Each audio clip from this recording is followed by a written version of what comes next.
Hello, my name is Olu Osha. I like to talk about American presidents.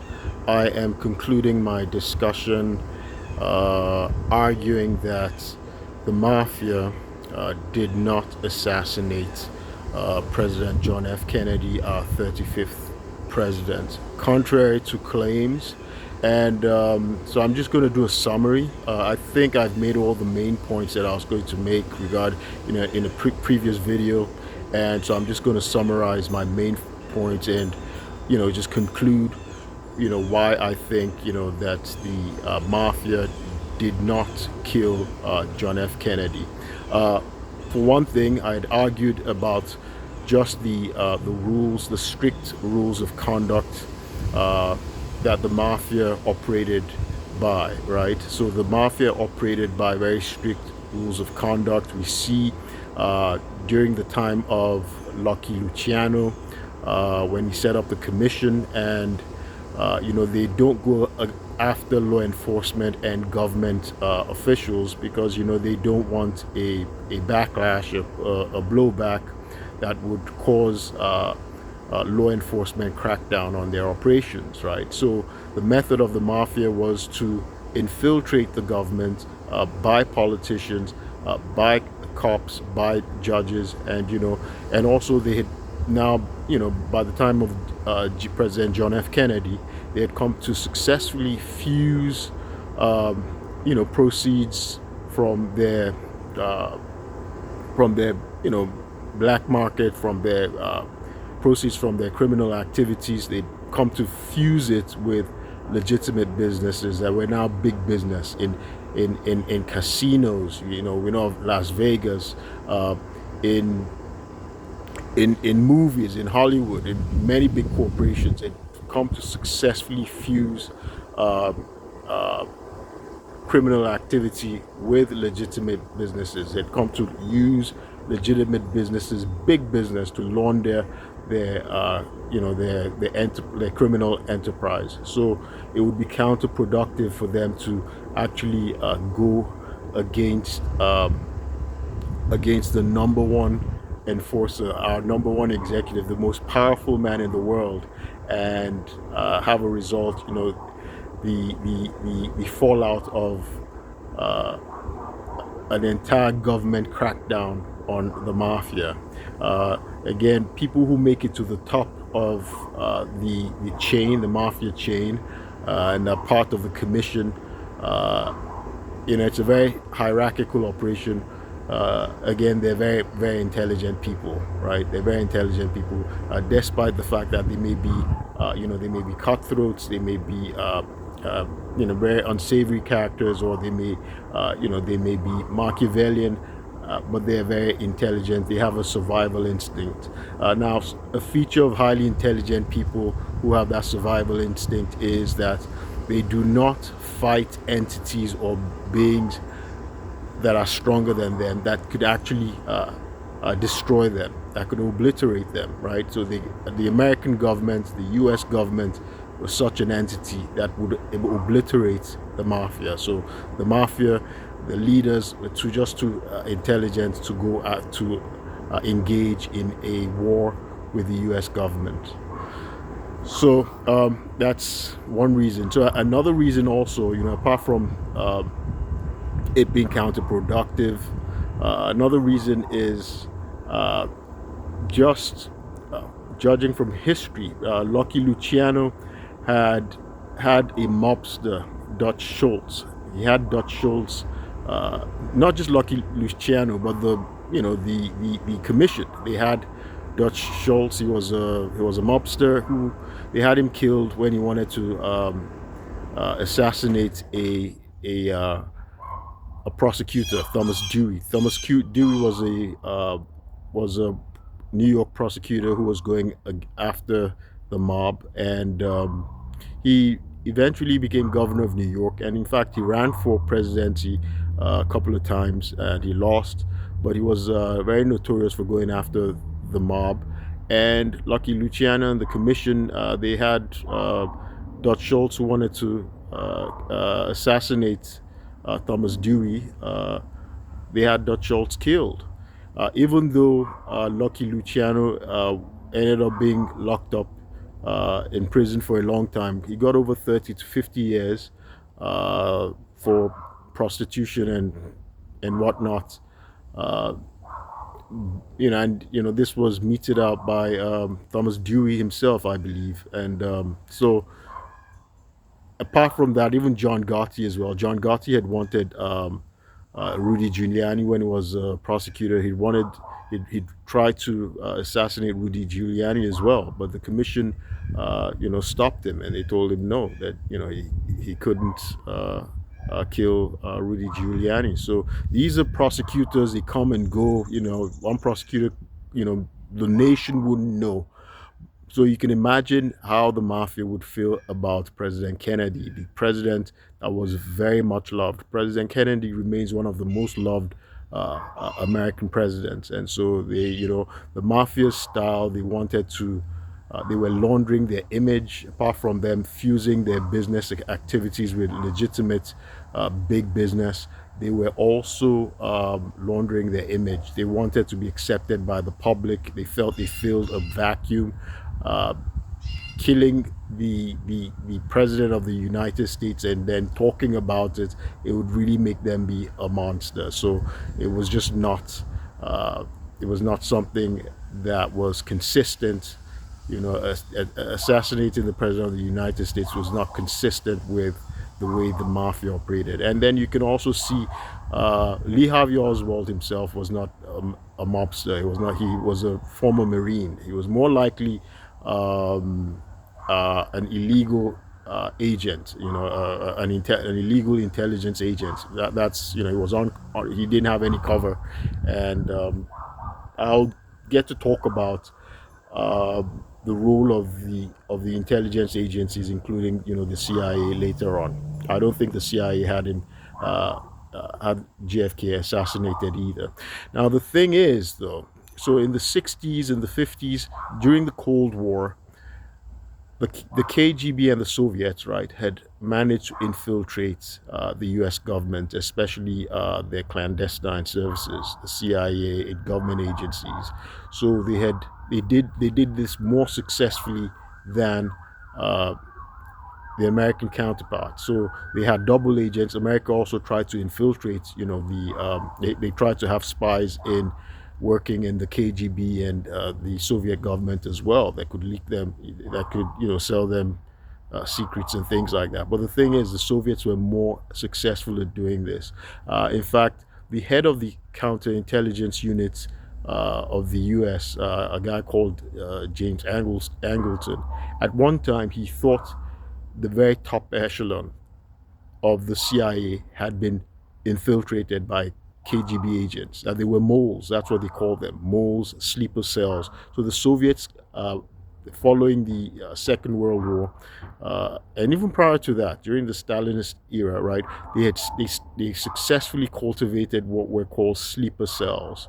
So people who'd come as immigrants and they'd live a normal life and nobody would know, and they'd eventually penetrate the U.S. government. So this was something that the Soviets did very successfully.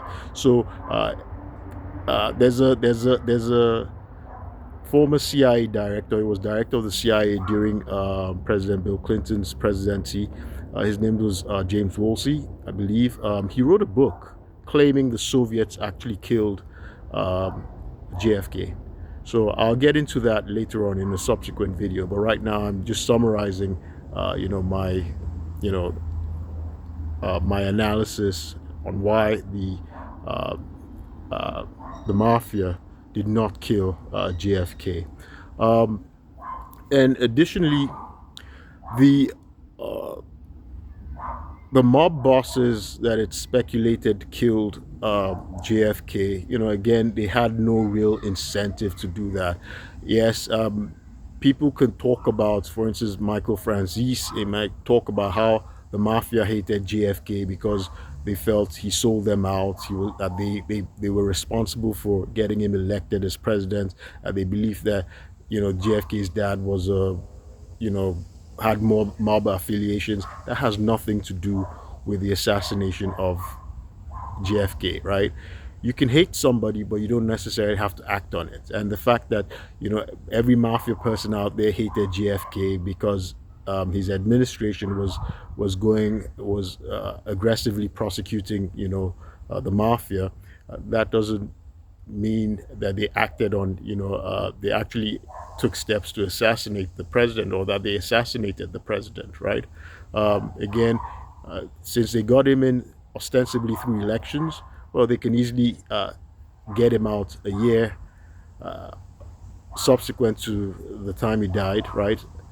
Through elections as well, right? If they were able to get him in through rigged elections, they were able to get him out through rigged elections, and with far less blowback, and and minimal threat to the survival of the mafia, right? So some of the bosses that it was speculated may have ordered the hit include a guy called Carlos Marcello, who was a Louisiana mafia boss. Now, Carlos Marcello would spend the rest, of his life, at least the final stages of his life, in prison, and he had dementia. So, if it was him, he was never prosecuted for the assassination, and then he didn't achieve anything, right? So, again, these are very intelligent people. They take calculated risks, they choose battles that they can win, right? Not battles that are suicidal. The autothysis, they cannot win. They're trying to be a going concern. They want to last. They want to pass on their businesses to the next generation. They had something that had become big, had become fused in the U.S. economy, in U.S. politics, in U.S. law enforcement. They had these people in their pockets, again, going after the chief executive of the entire country, the most powerful man in the world. By the way, the JFK was a Purple Heart, so the military, saw him as one of their own. JFK was actually the only American president ever to have received a Purple Heart, right? Till today, no other U.S. president has received the Purple Heart. So he was a war hero. He was in the Navy. So Carlos Marcello, I think the reason why people link him is because, by the way, he wasn't even a major figure, right? Louisiana mob is not amongst the major, outfits out there. He's the people more powerful back then were Paul Ricca, Tony Arcado. Those were people that had been proteges of Al Capone, and they, of the Chicago outfit, and they, of course, were the real power behind Sam Giancana. Sam Giancana is a mob boss who claimed that his girlfriend, he had a girlfriend, Judith Campbell, I think that was her name, Judith Campbell, and she ostensibly, supposedly, had been sleeping with JFK as well, and had been in an affair with Sam Giancana, and she, in a documentary, claimed that, that Sam Giancana had claimed that he, had JFK killed. Again, that's just, that's what disgruntled exes, disgruntled exes, may tend to villainize their exes. That's just common. That's just hearsay. That's just gossip, right? No credibility to that whatsoever. So, in any event, I think why Carlos Marcello comes up is because if anybody's seen the movie called JFK by Oliver Stone, it's based on this conspiracy, this theory that, in fact, it was actually prosecuted by a Louisiana attorney called Jim Garrison. Jim Garrison charged a man called Clay Shaw. Clay Shaw was a gay guy. He moved in gay circles in New Orleans or Louisiana, and I think his relationship with the CIA was blown out, was exaggerated. He had been in the military and he traveled. He was a businessman who traveled, and he was a part-time, the CIA claimed he was just a part-time, he didn't have the status of an employee, but he reported to what was called DCS, Domestic Contact Services. Apparently, people who travel overseas can volunteer. All Americans and lots of people, they can volunteer to just provide information to the CIA, regarding their travels. And this was Clay Shaw's. This was the extent of the known relationship of Clay Shaw with the CIA. In any event, he was acquitted. Right, he's the only person ever to have been gone to trial concerning the assassination of JFK, but he was acquitted. Right, he was acquitted. Clay Shaw wasn't a mafia guy. Again, I think the mafia, if you notice, when they kill somebody, they they have their style, and they do it in because executing people is a big decision for them, and so they live their messages, their distinct messages, that they did this hit. You may not be able to link the murder or whatever, the killings, to them, but they live a message that, because if they're going to do it, if they're going to go ahead and hit somebody, they might as well leave their mark, right, and say, well, let you know that they were the ones who did it, right? Just like Sam Giancana and Johnny Roselli, when they were killed eventually. Those are the two people as well that there's been speculation that they had some kind of they were involved in a conspiracy to kill JFK, but those two people were killed. They were assassinated. Sam Giancana was killed in his home, and he was shot in the mouth. They said that was it had some kind of coded message about talking too much, not talking. He was supposed to have appeared in one of those congressional hearings concerning the affiliation of the CIA with the mafia in the attempted Castro assassinations. So he was killed in that very peculiar mafia style, and so was Johnny Roselli. Johnny Roselli was found in some kind of drum, right, and he was dismembered.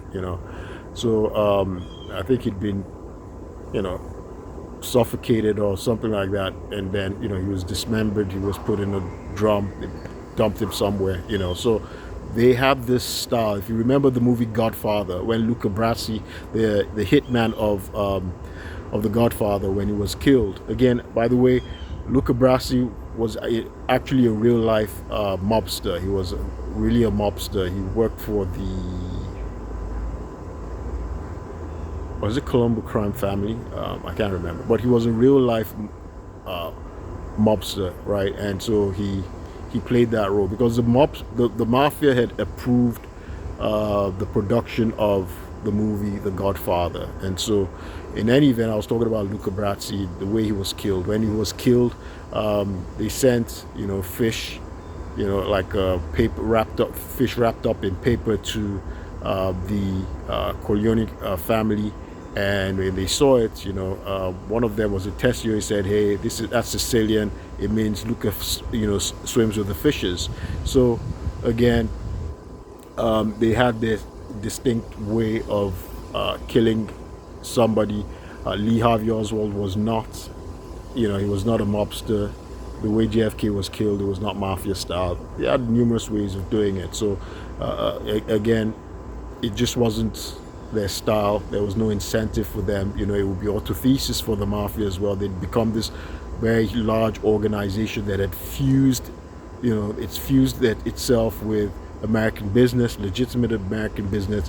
It had politicians and judges and law enforcement in their pockets. And again, it's such a hit was not something that the commission would have approved, as we can see in the commission's history, in their pattern, in how they, in fact, had a mobster, Dutch Schultz, assassinated when he intended to kill a New York prosecutor, Thomas Dewey. He was assassinated, even though Thomas Dewey was going after the chairman of the commission, Lucky Luciano. Lucky Luciano was, he was de facto. In reality, he was boss of the bosses. He was capo di tutti capi because he had killed Maranzano, the previous one, but he didn't use the title, right? And because he didn't want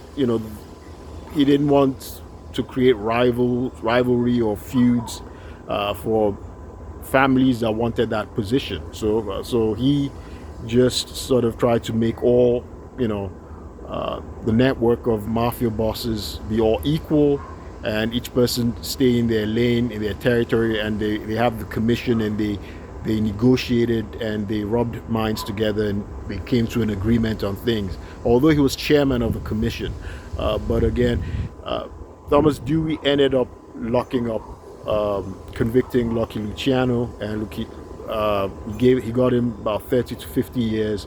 Lucky Luciano got out because of the Second World War. The U.S. Navy approached him about helping provide contacts, and with the invasion of Sicily, the landing, and so they agreed to release him, but to deport him for life back to Italy, and he was never meant to. He would never be able to come back to America. But you can see how powerful the U.S. government was.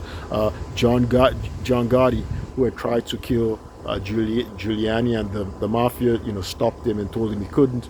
He got life imprisonment as well. The FBI and the U.S. attorneys, got him locked up for life when an underboss actually ratted him out for killings and things like that. So you can see how powerful the U.S. government is and was at that time, and their ability to actually lock up mafia bosses and do away with them. And again, it wasn't the style of Tonio Accardo and Paul Rica, right? Those two guys, they were being investigated for tax evasion, and Tonio Accardo had an unusual background because they said he'd never spent more than a day in jail in his life. He didn't have a record. He didn't have he always got acquitted. And so, I think he liked being free. And when, there was a tax evasion, in fact, he shared power with Paul Rica. And while Paul Rica went to prison for tax evasion, and they handpicked Sam Giancana and made Sam Giancana like a family boss, and they just made him the image of gave him the profile of being the crime boss, while they actually manipulated him. They needed he needed their authority, their permission, their approvals behind the scenes. So it wasn't their style. They were very calculated, and they were very cerebral. You could see in their operations.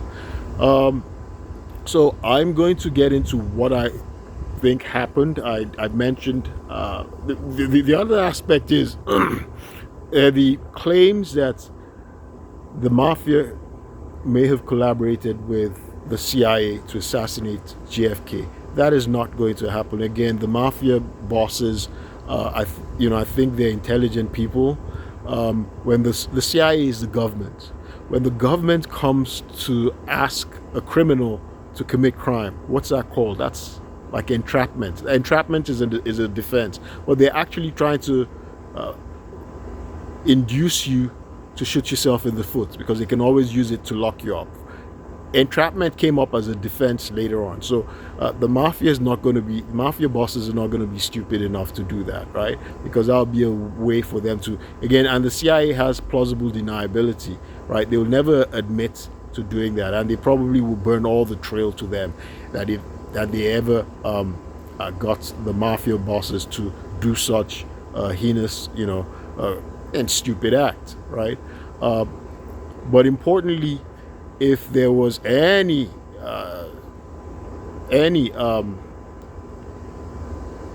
apparent CIA unit that ordered a hit on the president, it would be a double agent. It wouldn't be. It would be a CIA unit that had gone rogue. Remember, in the '60s, during the Cold War era, um, the the head of the counterintelligence unit, James Angleton, he discovered that he believed that the top echelon of the CIA had been infiltrated, right, by the Soviets and the KGB, and so this was a problem. So they had all these double agents, and in fact, so he was investigating, uh, trying to uncover, moles and sleeper cells. They call them moles, and sleeper cells in government, and that had infiltrated the CIA, that were actually Soviet operatives, or they'd been, they were spying on behalf of the Soviets and the KGB. So, in fact, what's funny is that Angleton's subordinate, who was also tasked with uncovering moles in the CIA, at some point he actually thought his boss, Angleton, the head of the counterintelligence unit, he thought he was actually a mole at one point. So you see, there was this. The CIA couldn't trust itself. People point out to the fact that Jack Ruby was, he was mob connected, and he killed Lee Harvey Oswald. Um, if the CIA wanted him to do that, it was probably if the CIA had any hand in that cover up. That's Jack Ruby assassinating Lee Harvey Oswald, who did kill JFK. It would be to cover up the CIA's ineptitude, and not that maybe the CIA realized that, okay, a mole had actually infiltrated the CIA, and Lee Harvey Oswald was a double agent who assassinated the president or whatever. I'm going to talk about the CIA in a subsequent video. Um, this is from all this classified material. This stuff is out there, and again, this is my own analysis, what I think happened. But the CIA didn't want to look bad. They didn't want to look incompetent. So that could be the case. Besides the House Select Committee on Assassinations, in 1979, they ruled out the CIA, the FBI, any government agency. They ruled out even the Mafia, right? They ruled out the Mafia as well. They said the Mafia didn't have a hand in it. They had no reason to be able to come up with such a report actually exonerating the Mafia in the assassination of JFK. So they ruled out the Mafia, they ruled out the CIA, they ruled out the FBI, they ruled out Fidel Castro or the Soviet government. Again, the Soviet government operates just like the US, plausible deniability.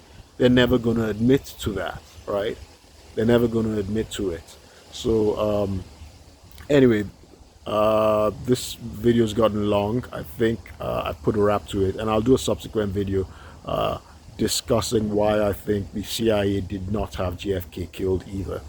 My name is Olu Osha. I like talking about American presidents, and I also draw attention to color of law violations, pivoting on subordination of perjury and fraud on the court.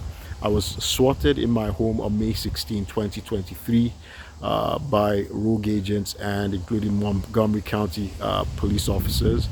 It was a robbery on the color of law, and it was also to prevent, to obstruct justice in Office of Special Counsel filings and Equal Employment Opportunity Commission filings that I had filed legitimately.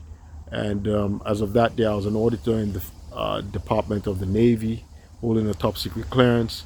Again, I'm seeking justice. My rights have been violated, and I've been framed by Montgomery County Police and Montgomery County State Attorney's Office. And talking about crooked judges, there are crooked judges that have been involved in this as well in Montgomery County, including a Judge James Bonifant of Montgomery County, and the State Attorney's Office. I think it's headed by John McCarthy.